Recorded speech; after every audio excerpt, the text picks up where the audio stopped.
Beberapa bulan yang lalu, Bosman sudah mengatakan bahwa perang melawan globalis ini masih panjang, masih lama dan memerlukan daya tahan atau endurance yang panjang. Menghemat tenaga, menghemat amunisi, dan cerdik merupakan langkah yang dibutuhkan. Bukan pinter loh ya, cerdik. Pinter itu bisa hafalan di sekolah, itu pinter. Mengikuti ilmu yang diberikan oleh guru, oleh dosen di kampus, itu pinter. Kita sekarang juga pejabatnya orang pinter semua. Saking pinternya cetak uang dibilang inflasi. Ngutang asing itu benar, bergantung dolar itu benar. Lalu kerjasama dengan negara komunis yang penuh tipu daya dibilang benar, dan bergantung pada investasi asing itu benar. Dan genre berpikir begitu saat ini berkuasa mutlak mengatur negeri ini. Jadi yang di atas tinggal gampang, cuman bagi sembako sama kunjungan-kunjungan. Itu pinter pejabatnya namanya. Pinter minteri atasan, sama pinter bodohi rakyatnya. Sementara yang dimaksud cerdik di sini adalah street smart, orang yang memakan pengalaman hidup yang keras, makan jalanan, terantuk-antuk hidupnya, namun mantulnya lebih tinggi dari jatuhnya. Di atas orang cerdik ada lagi orang bejo atau orang beruntung. Nah, lebih enak lagi gabungan keduanya sebagai pemimpin. Sudah bejo, cerdik lagi, itu baru pantas jadi pemimpin yang mengatur perang melawan globalis cabal. Oh iya, sebelum lanjut, kita harus membedakan pebisnis globalis dan globalis cabal. Cabal adalah secret society, lebih menginginkan kepengendalian mutlak atas kehidupan manusia. Cabalis itu sudah pegang kendali atas teknologi, atas informasi, kendali atas komunikasi, sistem keuangan, dan sekarang kendali ke arah dua hal yang penting, yaitu kesehatan serta makanan. Musuh negara tidak berdaulat yang pemimpinnya oportunis itu bukan hanya dua negara besar, Tiongkok dan Amerika, tetapi ditambah juga globalis cabal. Jadi ada tiga musuh sebenarnya. Kita detailkan ketiganya, pengendali negara lemah tersebut. Pola kendali terhadap negara lemah atas dua negara besar dan kelompok globalis adalah tiga strategi Tiongkok, yaitu menggunakan soft power kalau Tiongkok ya. Pertama, kendali atas media massa sebuah wilayah. Nomor dua, kendali atas pejabat pemerintahan wilayah yang ditarget serta anggota parlemennya. Kemudian nomor tiga, kendali atas peraturan hukum dan penegakan hukum di wilayah tersebut. Di sisi lain, strategi Amerika itu menggunakan hard power, yaitu tekanan militer, terorisme, ideologi, humanitarian, menggunakan organisasi multilateral seperti IMF, PBB. Semua adalah tool Amerika untuk menyedot aset harta negara lemah. Strategi globalis cabal adalah pegang sosial media, informasi, dan big data. Mereka bukan mau menguasai wilayah hajat hidup seperti Tiongkok, ambil sumber daya alam seperti Amerika, kendalikan energi dan oil, serta dolar. Bukan. Globalis cabal kendalinya atas data, atas minat interest seseorang, mengubah tindakan perilaku, merubah society, merubah dunia dengan merekalah pemegang kendali hidup manusia, bukan hanya wilayah. Globalis cabal anti negara, anti nasionalisme, senang atau mendukung pemimpin otoriter yang bisa dikendalikan oleh mereka. Jadi saat ini perangnya ada tiga front, Tiongkok, Amerika, dan globalis cabal. Globalis saat ini pegang kendali atas big farmasi atau perusahaan obat-obatan besar serta kesehatan. Alat tes COVID, virus COVID, dan vaksin adalah satu paket globalis cabal yang punya. Sistemik sekali kerja mereka, didesain panjang sejak 15 tahun yang lalu. Detail, rinci, terarah, lengkap dengan perang medianya, desain ketakutannya, dan alat yang disebut COVID atau virus yang sedikit lebih mematikan dibandingkan flu itu. Bahkan vaksin buat para petinggi big farmasi atau elit globalis cabal beda dengan yang dikasih ke masyarakat. Pastinya yang di masyarakat itu mengandung merkuri. Ini kata data intelijen pertahanan internasional loh ya. Mudah-mudahan data ini salah. Vaksin globalis paling nggak suka dengan imunoterapi atau imunodulator. Peningkatan imunitas yang dipakai untuk melawan mereka. Karena tidak bisa didata, tidak bersertifikat. Mereka globalis cabal yang perlu bukan hanya vaksinnya laku, PCR antigennya laku, sebaran virusnya cepat dan meluas, tapi data itu tidak kalah penting bagi mereka. Globalis menyarankan pakai masker dan lockdown di banyak wilayah sesuai dengan saran versi globalis. Semua sudah dibuat protokolnya sehingga efeknya perangnya panjang. Ada yang improvisasi misalnya pakai imunoterapi lokal, lockdown ringan bergantian, ekonomi jalan biasa, pakai data center satelit sendiri, komunikasi pakai tool negara tersebut sendiri, sosial media punya sendiri, negara tersebut nggak akan rubuh, ekonomi jalan dan COVID musnah dalam sekejap. Anti saran globalis dan melawan mainstream pasti menang.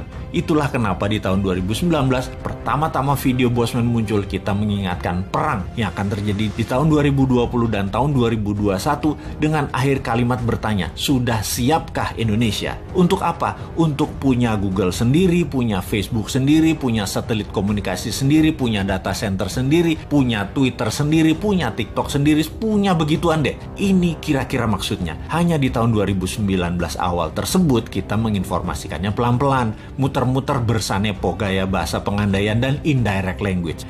Ternyata nggak paham gaya bahasa beginian. Wes, Jawa Timurane bosman metu tak sikat pol saiki. Faktanya perang pandemi ini panjang, 2025 baru bersih. Dan bukan karena virus solusinya, tapi natural herd imunitas solusinya. Terpapar banyak dan sembuh pakai imunitas diri sendiri dibantu booster multivitamin dan mineral. Kemudian perang apa lagi yang akan terjadi? Yaitu perang cuaca atau climate war. Sudah sejak tahun lalu dimainkan. Dan kalau yang ini, Rusia ikut bermain. Selain globalis cabal Tiongkok dan Amerika di belakangnya negara sekutu, terutama G7. Mulai nyadar sekarang di mana-mana hujan juga banjir. Kata-kata puitisnya adalah bagai hujan di musim panas.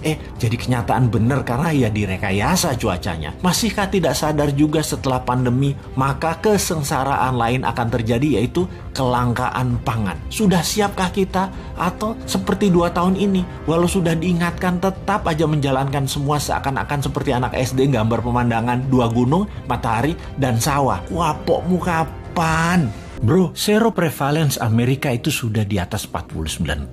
Gila banget nih negara. Informasi ini datang dari seorang sahabat yang 10 tahun terakhir mengajar di sebuah kampus ekonomi di sisi timur Amerika. Dialah yang mengajari Bosman tentang MMT, Modern Monetary Theory. Beliau juga sahabat dari Stephanie Kelton, pejuang konsep ekonomi modern MMT ini, di mana konsep MMT ini dipakai Amerika. Namun yang diajarkan di kampus beda dengan yang Amerika pakai. MMT juga dipakai di Tiongkok, Jepang, Jerman, Inggris, dan saat ini Turki, serta Argentina mengadopsinya. Untuk Indonesia, tenang. Kalau Newman jadi pegang kendali, pasti pakai MMT. Pada sabar ya, dan terus berjuang memintarkan masyarakat. Lihat ilmunya, fokus di ilmunya. Dan jangan fokus di populernya seseorang. Karena kebanyakan mereka ingin menarik di panggung politik, fokusnya membuat populer saja. Seperti para calon-calon saat ini, mencari populer tanpa punya konsep bernegara. Kembali ke informasi sepotong di atas. Pertanyaan di kepala saya selanjutnya adalah, apaan tuh seroprevalence? Sehingga saya pun bertanya kepadanya. Seroprevalensi adalah jumlah individu dalam suatu populasi yang menunjukkan hasil positif baik untuk penyakit tertentu berdasarkan spesimen serolog atau serum darah. Jadi, menurut sahabat saya ini, di Amerika kekebalan tubuh imunitas terhadap COVID lebih dari 49,1% dari populasi. Dan ini hebat. Ditambah yang telah berhasil divaksin adalah 13,7% saat ini. Maka Amerika sudah mendekati herd immunity. Ya terang saja nonton final NBA kemarin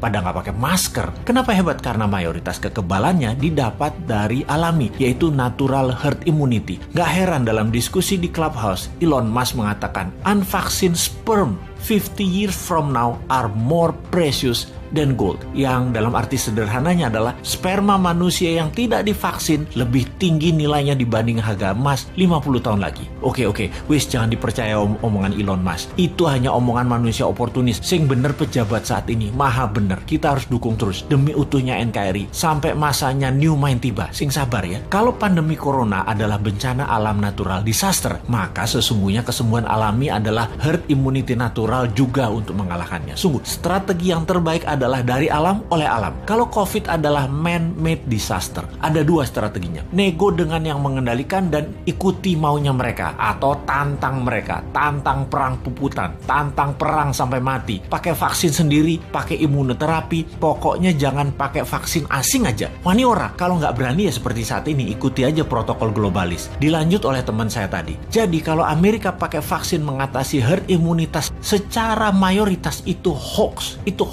Bener, pakai vaksin tapi hanya minor. Hanya palingan 20-30%an saja, yang 30%an nanti yang alami. Amerika pakai natural imunitas terbanyaknya. Lalu saya bertanya, kalau Tiongkok menangani COVID pakai vaksin ya? Dijawab olehnya, belum tentu. Tiongkok itu rezim komunis. Gak ada transparansi dan akuntabilitas bagi siapapun dari luar negeri bisa mengakses kebenaran informasi yang Tiongkok berikan. Siapa yang bisa memverifikasi berita kalau society dibungkam di sana? Banyak ahli-ahli luar Tiongkok mau fact finding masuk ke Tiongkok, nggak bisa, ditolak Beijing. Sebaiknya kita tidak consider data Tiongkok sebagai data utama. Semua data dari Tiongkok itu dari pusat partai komunis. Semuanya dialterate, diubah sesuai untuk kepentingan propaganda yang menguntungkan Tiongkok. Bisa saja ternyata Tiongkok juga pakai natural herd immunity, namun dipropagandakannya pakai vaksin. Taunya Tiongkok menyehatkan warganya dengan multivitamin dan mineral, sementara vaksin diekspor keluar sebagai dagangan internasional. Jadi Tiongkok kayak Amerika juga. juga. Jangan-jangan 60%-nya pakai natural herd imunitas. Sisanya vaksin, siapa yang tahu? Banyak negara tergocek globalis cabal agar pakai vaksin mayoritasnya. Yang natural imunitasnya dibatasi. Memang tidak deadly atau mematikan menggunakan vaksin itu. Vaksin faktanya memang mengurangi fatality kematian. Tetapi sisi lain, ya kita jadi korban ekonomi, jadi miskin. Kita jadi buyer beliin vaksin terus. Ya, semoga salah lagi nih data dari Tiongkok dan globalis kali ini. Tapi data seroprevalence yang dari Amerika mah bener.